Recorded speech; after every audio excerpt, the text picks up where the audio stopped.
And my name's Mark Juliano.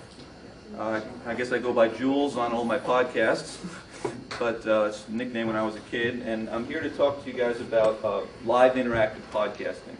So the idea of making a podcast with people now on the internet, and you'll see a number of the different features associated with it. I work for a company called TalkShoe, and that's what we do. So TalkShoe has so far in the neighborhood of 1,000 podcasters are using our service to do live podcasts about just about any topic you can certainly imagine. As you guys know, it's all over the map. We've been around since June of last year. It was about 11 of us right now, plus a contractor, so let's call it 12. And we've been providing the software and services, and I'll tell you certainly more about that. I guess I should also say that of course I'm a podcaster also. I've probably done about a half dozen, but the two that I do right now, I do one on traveling to Italy, which is based on my experiences there. And one of the things I found was, after a while, my brain was empty. And I told you everything I knew about Italy. And the live and interactive has now made it interesting that I can get other people. Like I had never been to Sicily, and I got a guy on my show who was in the UK, and he came on and talked about going to Sicily. And another guy talked about going to Naples. So it was a way to reach out and talk to the audience without me knowing about the subject, so I turned into an interviewer. The other podcast I do is actually a university class, so I teach at Carnegie Mellon University, and I do a podcast on entrepreneurship and business planning is the title of the course. The course would cost you $4,000 if you were at CMU. On the internet it's free, of course. And but I'm doing something a little different. Instead of just recording, like we might do now, recording the lecture, I'm doing it separately as a podcast, and for several reasons. One is that right now, for example, if you are recording this, and if all you heard was the audio, I might be pointing to a slide and saying, as you see over here, and you see over here, or a visual, or what have you. And no, you can't see it if you're on audio. The other thing is a 2.5-hour lecture is not exactly going to be an exciting podcast. So I've chopped it up into half-hour to 40-minute segments. It's also done live, so students around the world can join the class, and they can ask questions and interact. So I'm trying to optimize the course for podcasting. It's not through iTunes U or anything. This is just something I'm doing by myself. Okay, so traditional podcast, the way we look at it, I mean, this is an overly simplified diagram. Basically, people make the podcast, they put it on a server, they host it somewhere, and people listen. Pretty straightforward. The idea of an interactive podcast is while the show is happening, people around the internet can join. Okay, so they can come in live to your show, and these aren't necessarily people you've invited. Of course, you can invite guests, but it's also just people who drop by, people who are interested in your topic, and we'll talk about one of the ones, which is Leo Laporte and Amber MacArthur do it every week, and I'll tell you more about their show and what they're doing. Okay, so what have we found people are telling us? And again, a lot of what I'm saying today is not necessarily stuff that I'm telling you from my experience as a personal podcaster. It's more from a company that has 1,000 podcasters. So these are things that other people have told us, and I'm sort of collectively trying to gain some wisdom about the masses doing podcasting. So one of the things people say about interactive is to connect with their audience, that they're doing a podcast, it's one way people are downloading it. Yes, there's sort of an email side channel. They're not connecting. They're not really talking to that person. They're not chatting live. So it's a different kind of a experience, basically. It's an alternative format. This is one of the reasons why Leo and Amber are using it, is because it's just different. So having the interactive talk radio-like experience is just a totally different format than the more audio blogging type of a situation. Evergreen content, what I mean by that is, again, after a while you've said what you're going to say. If you're doing a news show, you always have evergreen content. But if you're doing a show on something you're an expert in, after a while, how much can you talk? It's kind of like that textbook you used to buy now at $120, and you read the first 3 chapters and you're like, okay, you've said the same thing over and over. So you need to have people come in and they reinvigorate the show, basically.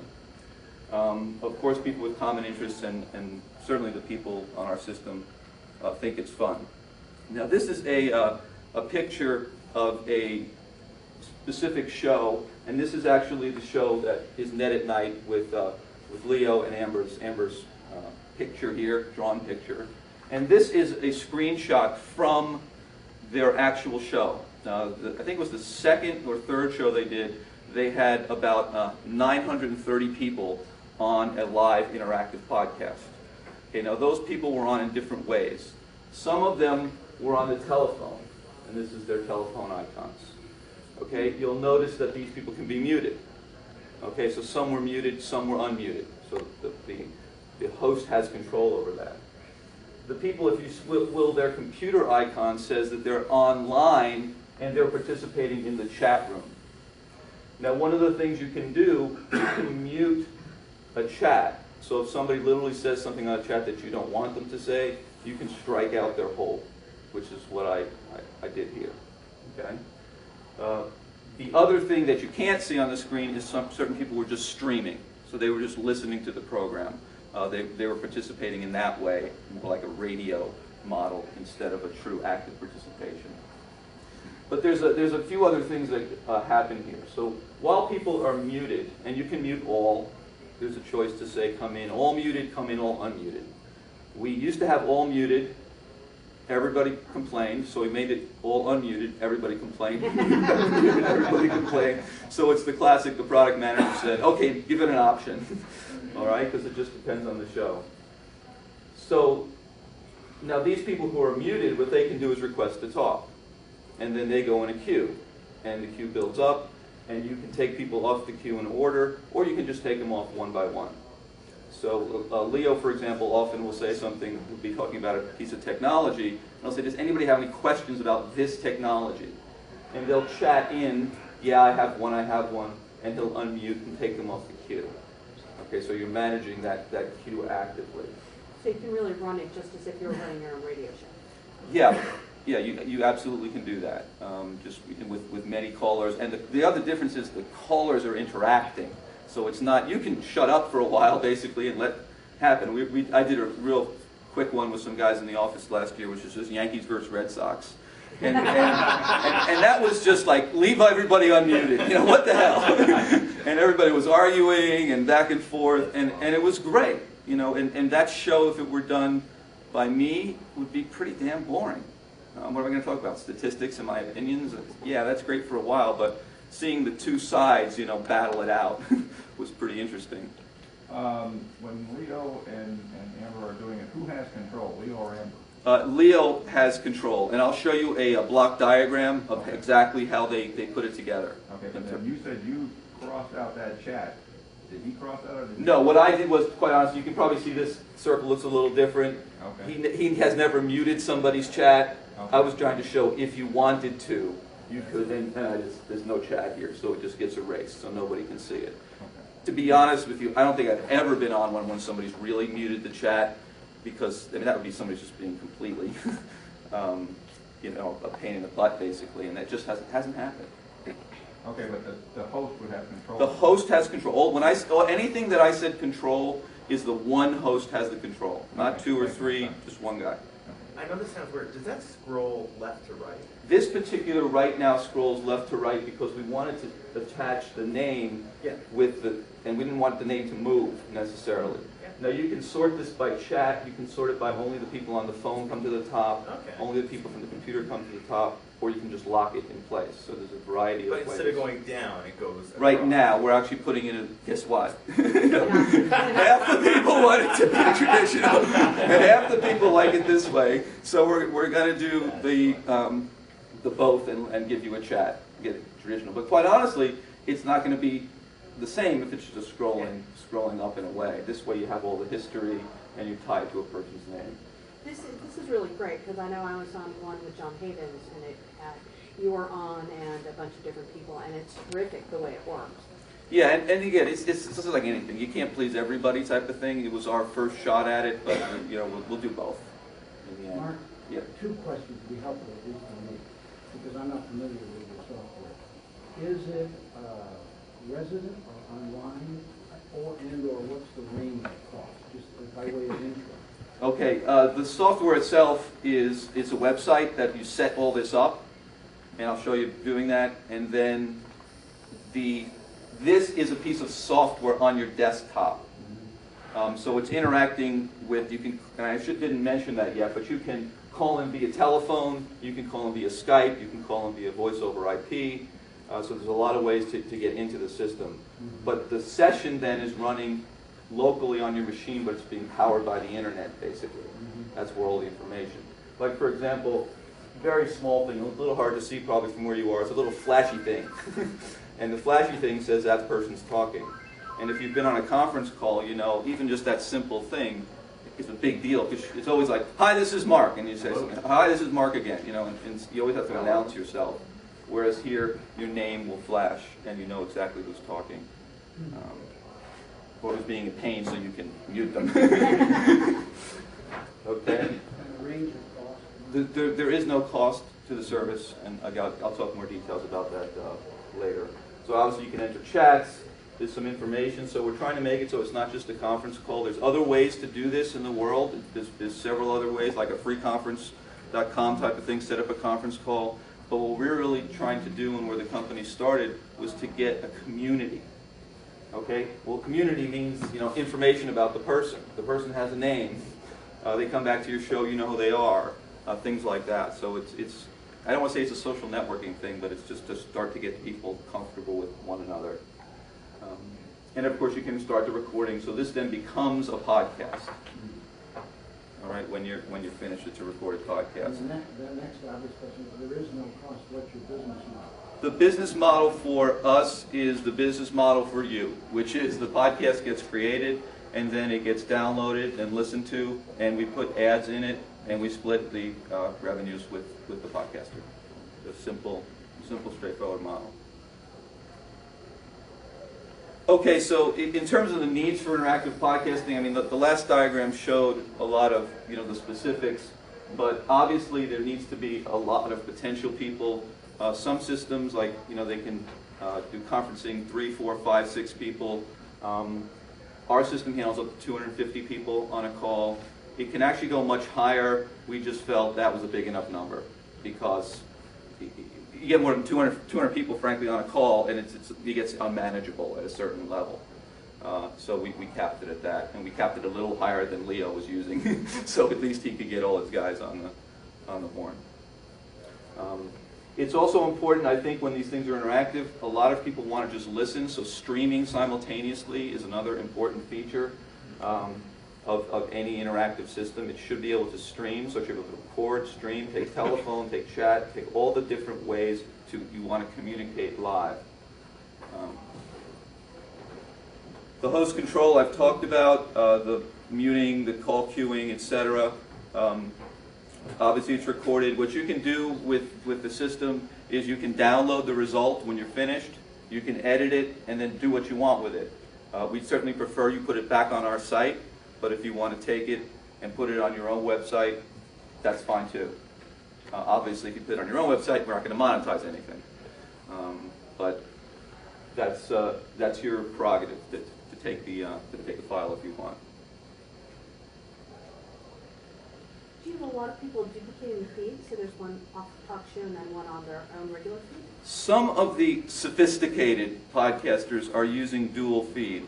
They're really doing one of three things. One is they say, you know, this is just so simple. Keep my file there. If I edit it, I'll upload it. RSS is taken care of. Storage, bandwidth, the whole 9 yards. The second group of people say, okay, I want to keep my RSS feed, but I like keeping the file on the system. So they just point their RSS, in essence, to ours and link them. The third take it and put it on their own site. Leo puts it on his site, and then he distributes it separately. So there's sort of a raw, uncut version, and then there's the edited version of his show that simultaneously exists. Podcast Unplugged, sort of. All right. So there's different options that people have. So again, as I've talked about their case, this was just kind of an interesting one. We talked to Leo back in June when we launched the program and said, hey, we got this cool thing, and he said, no thanks. Sounds interesting, but I have no need for live interactive. 2 months later, he calls us up and says, I'm doing a show this weekend. I'm like, what do you mean? Well, I already scheduled it. It's already online, and it's happening at 9 o'clock on Sunday. And we're like, oh, okay. What are you going to do? I'm going to invite my whole audience base. What do you think I'm going to do? So he invited his audience base, and the reason he gave us why he was doing the show was, as he would tell the story, is Amber said to him, Leo, I want to do a live show. And he said, you can't do a live show. And do the podcast and get all these people. And apparently he remembered the conversation with us and came along. So they did their show, and the first show had about 700 people on the call. Our servers were not happy. It was a combination of getting all those people to the site simultaneously, downloading the software within this 5 to 10 minute window, and we had some problems. We got the callers on, but some of the people who were just on the website couldn't do anything. A month later, we had all the bugs out of it. We put more servers at it, more software, and things like that. So we're very indebted to him because, as any people know with any kind of software, it unfortunately breaks when people use it.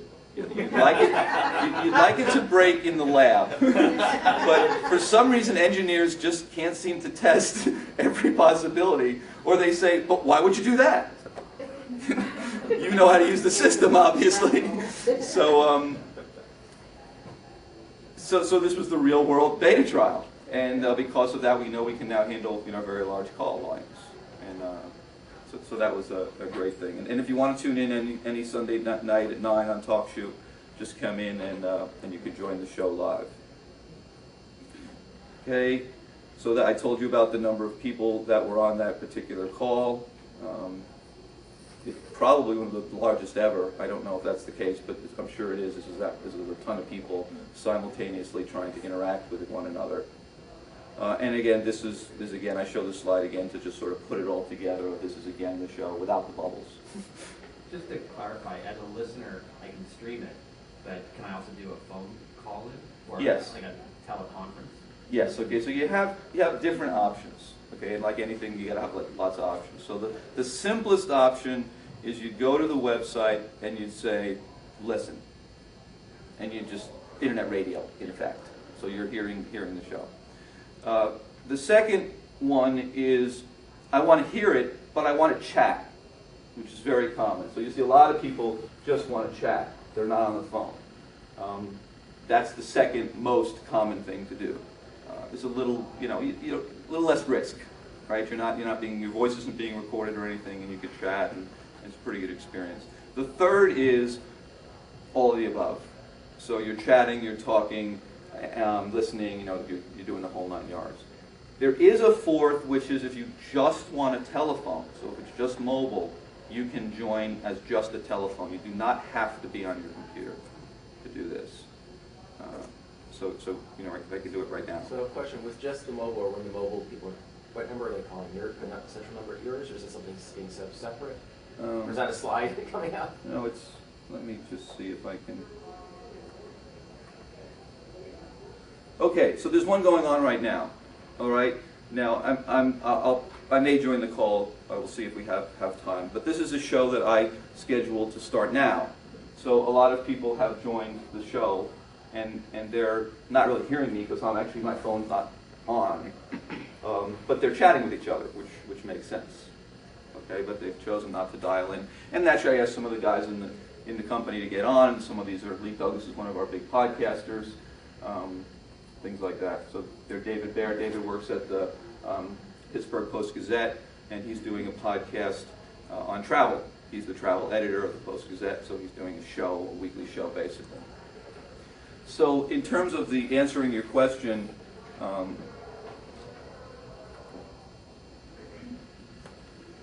you dial a phone number, which is always the same phone number. So in essence, what you're doing, just to be a little technical, is you're calling the bridge. Right. The bridge is in a telephone company. It's not in our premises. It's in a telephone company. The voice bridge, not the internet bridge, the voice bridge. You're entering the ID, which is this TalkCast, because there might be 20 of them online. So you enter that. And then this is your personal PIN. And the reason we need your personal PIN, because people have that question, well, why can't I just join the call? And we say, well, that's a teleconference. That's the whole point. We don't know who the heck you are if you just join the call. So joining the call means that I know, Brian Schuliger, whatever number he uses is Brian Schuliger. So you're registered, and that's where you get your personal PIN. Exactly. Okay. So that's Facebook you mean? Yes, you have that. That's your PIN forever. Oh, so they're all registered users of TalkShoe. Yes.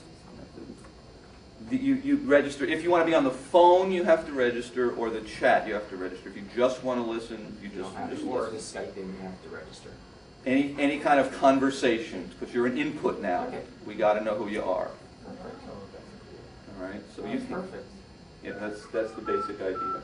So you can see this thing building, and one of the things that's happening here, you might be able to figure out on the chat, is there's these threads happening.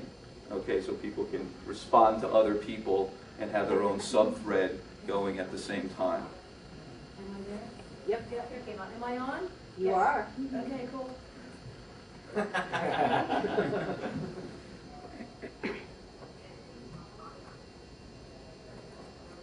Hey, it's Linda Mills, and I'm in room 359 with Mark talking about this talkcast.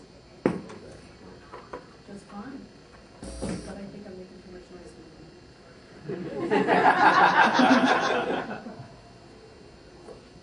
Okay, so again, this gives you an example of just a live show that's happening. I'm not going to go through the whole thing with talking and recording and everything. It's a one button, so if I want to record, it actually won't let me, probably because I'm not on. Oh, actually will, yeah. All right, so you can record, you can stop recording, you can terminate, you can do any sort of thing that you want.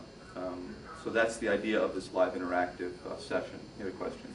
Mark, you mentioned that there's advertising inserted into the podcast. Is this advertising just pre-selected to go with the theme of the podcast, or is it random and just comes Right. as advertising? Tomorrow I'm doing a talk on monetization in general with a heavy emphasis on advertising and how it all works. But basically, right now, the limiting factor for advertising is the advertisers. There's just not that many, and the ones there are generally are saying one of two things. Either, yeah, I want this group, so I want your tech category, or, hey, guys who on this system must be techies. They must be leading edge. They must be the kind of people who buy new technology. I'll take all of it. Okay, so GoDaddy, for example, obviously anybody's a potential customer. The type of people who would use podcasts are clearly customers for GoDaddy. They're doing it on all the podcasts. Okay. Sure. In your registration process, if people want to chat, how long does that actually take? I ask that because you have people who come in, who maybe participate in a one-time chat situation and may never come back to one of our other chats. Well, there's a couple of ways to go there. And when they register, where is the information housed? Where's the server? Okay, just give me a second. I want to see if I can. Now, if we've had people do different things. If you want to just talk and be sort of a guest speaker, what we generally do is the hosts create a series of guest accounts, and they give out PIN numbers. And then there's no registration at all. So that's the simplest way.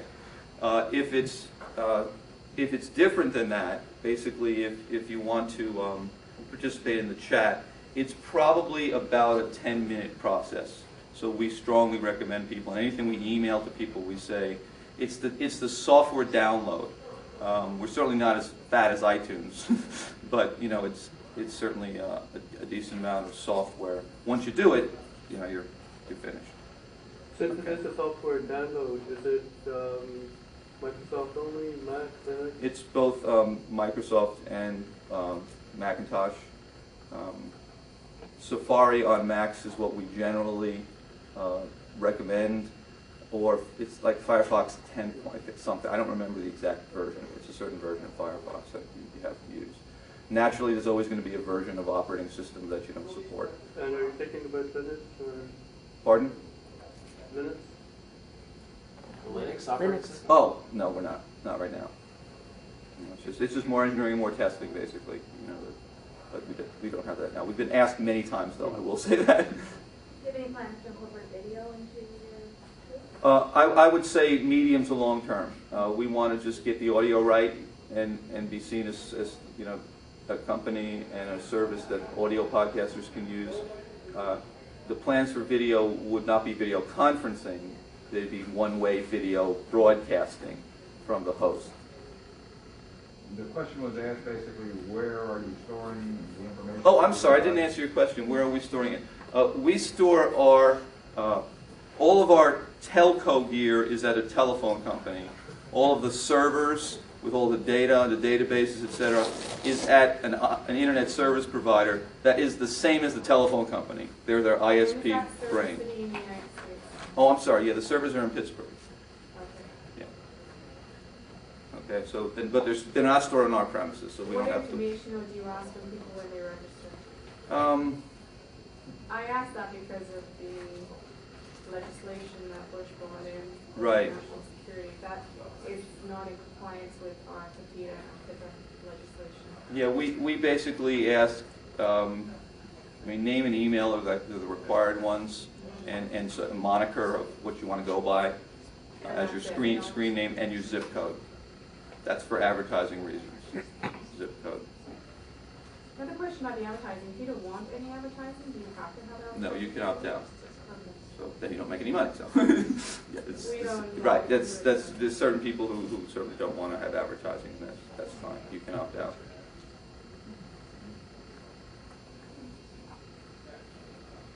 Okay, let's see what we got here.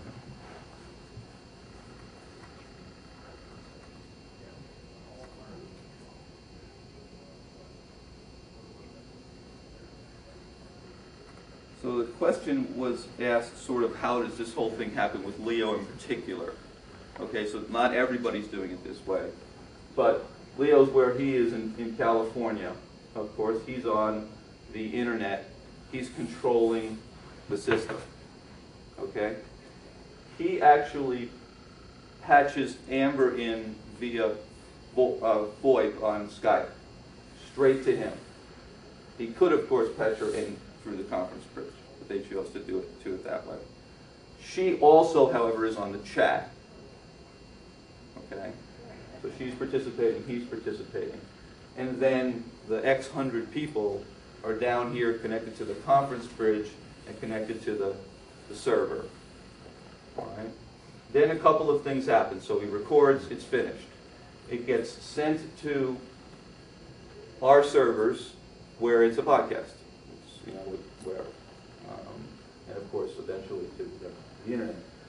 Leo then downloads the result, does his editing thing, and he has a copy on his servers that you can access that way. Okay, so that's how it's done. Now, some people record locally while this is all happening, which is a better quality, certainly. Some people record off the net. Now, we've done a lot of testing in terms of quality because the initial thing that people say, and this has nothing to do with us, this is just like people say, what's the best quality I can use? Everybody has this impression that the phone quality is bad and VoIP is good. Here's the reality. The phone network, the network, nothing to do with what your phone you're on, it's pure. Bits get through. I mean, it has a certain amount of headroom in terms of the frequencies, but that is not the issue with phones. The issue is the $1.95 microphone in your handset. That's the limiting factor. And then you're on a mobile walking around your house, and you get all microwave ovens and all that kind of stuff. So that's the limiting factor.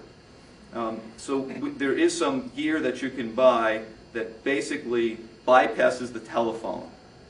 And it lets you use a headset, and then you're patching right into the telephone line.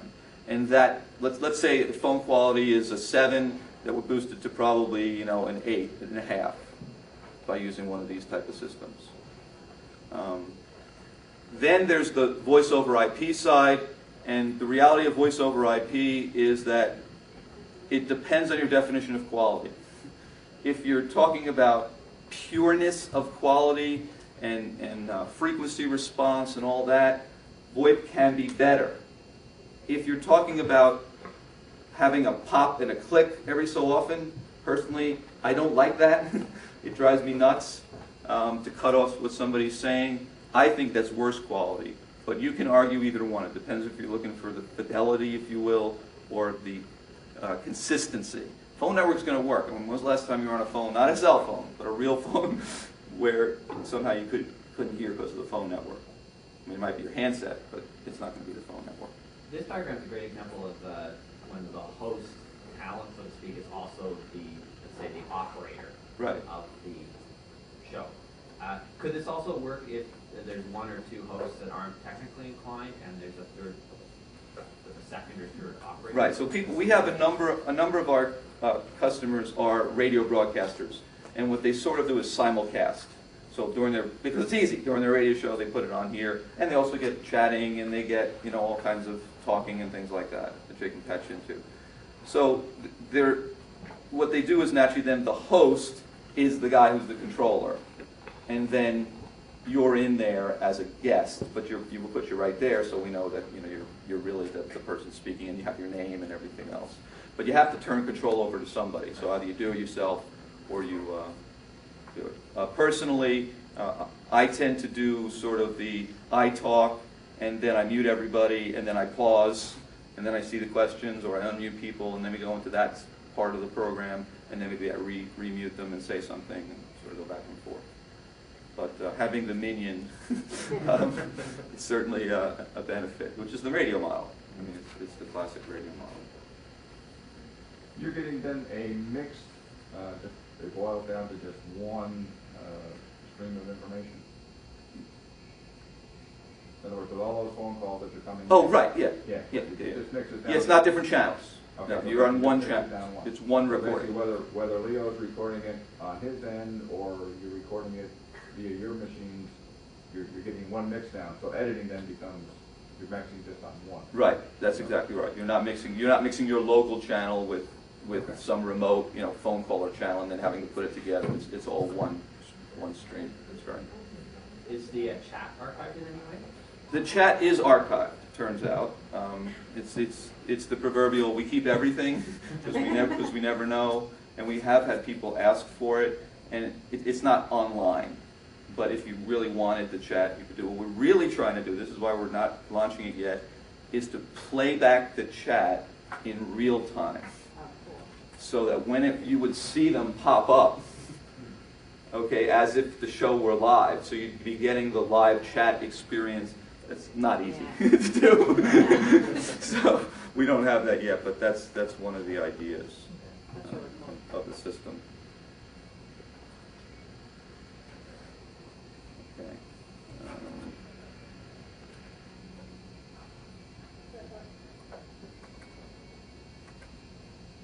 Go back to here. Could you mute me, please? Could I mute you? Yeah, I can mute you. There you are. You're muted. And it said on her phone, you are muted. Okay. Let's see. What other questions can I answer for people just about this in general? Not just about a system, but about interactive podcasting, what people are experiencing, things like that. Go on here, Mark. Does this version of the software have the capability of allowing the host of the show to, for lack of a better word, roll in pre-recorded material? If you want to do the pre-recorded material, what you do there is you have your PC, then you're connected with voice over IP, okay, and through your computer, and then you play basically whatever audio you want to play, say music intro, and then that gets recorded on the bridge. Yeah. So it can be done in stream. But you'd have to be on your PC at that point. You couldn't just be on the phone, obviously. You have to be on the PC. Right. So it's a good time to make sure that nobody's playing iTunes in the background while they're trying to do Right. that. Okay. There was one thing I did want to do.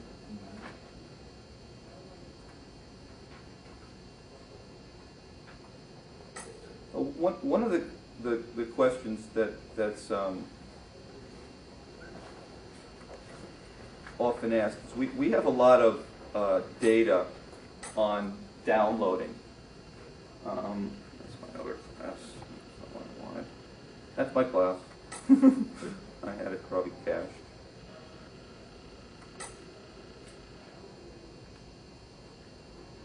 So this is our directory. I mean, nothing, you know, we think it's a nice directory, but whatever. We get most of our downloads. People say, well, do people come to your site to listen? And of course, we provide the ability to do that. But the reality of the situation is not exactly what we expected. But most people who come to our website to listen come from the podcaster's website. Okay, it's not that they're just searching on iTunes or some directory, happen to find it. Now, a lot of people come from there, you know, probably about 30%, but over 50% come from the podcasters, which basically says the podcaster has to do the marketing themselves.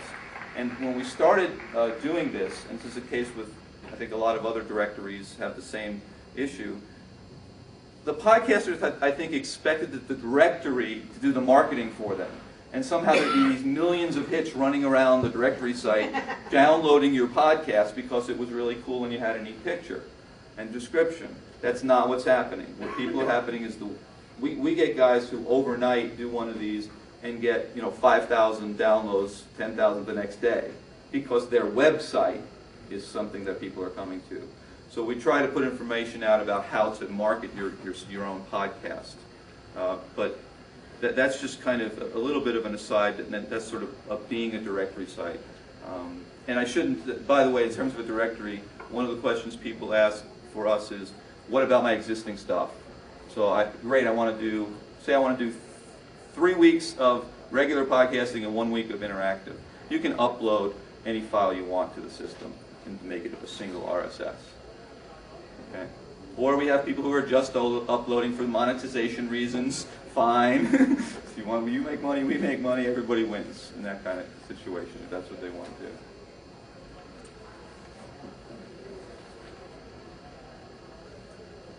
Art, yeah. A question about using a blog site with this software. Right. And this follows on your comment just a moment ago about using a website as a kind of marketing.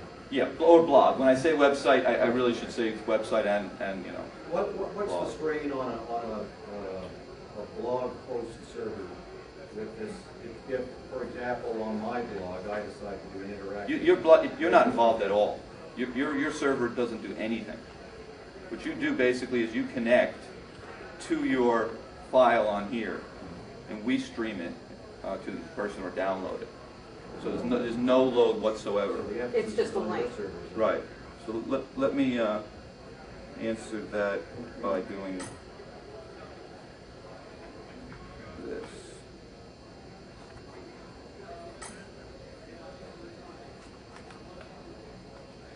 So if this happens to be another live show that's happening right now, what you would do from your blog is you'd link to this page.